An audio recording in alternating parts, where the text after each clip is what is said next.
আমি আর আমার পুচকি সোনা ১৩ই ফেব্রুয়ারি বাবার বাড়ি থেকে শ্বশুরবাড়ি এসেছিলাম। আর তখন তো প্রচুর পরিমাণে ঠান্ডা ছিল, তাই আমার মেয়ে সোয়েটার পরে আছে। তোমরা এই ভিডিওটা দেখে অনেকেই বলতে পারো যে সোয়েটার কেন পরে আছে এত গরমে। আরে বাবা, এটা তো এখনকার ভিডিও নয়, আমি তো লেটু মাস্টার, তাই সব কিছুই লেটে পোস্ট করছি। আর তাকে একবার বিছানায় ছেড়ে দেওয়ার অপেক্ষা, একবার এদিক থেকে ওদিক, ওদিক থেকে সেদিক।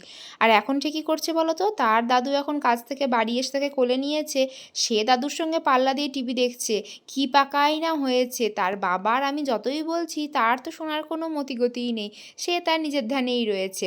তো যাই হোক, তারপরে দেখো জন্মানোর পর থেকে যে কী ফ্যান দেখতে ভালোবাসতো আমি জানি না, যেহেতু শীতকাল ছিল ওই বাড়িতে আমার বাবা সব কটা ফ্যানেতে এরমভাবে দড়ি লাগিয়ে দিয়েছিল যাতে বারবার কাউকে উঠে সুইচ না দিতে হয়। আর এখানেও সেই কাণ্ডটা আমি করে দিয়েছি। আর এখন তার কিন্তু ফ্যানের দিকে যত না মন, তার থেকে বেশি কিসে যে মন আমি জানি না, কী যে একটা দেখছিল কী জানি, দড়িটাকেও একবার করে দেখছে, ফ্যানটাকেও দেখছে আর সেটাকেও দেখছে। জানি না বাবা ও কখন কী নিয়ে খেলে।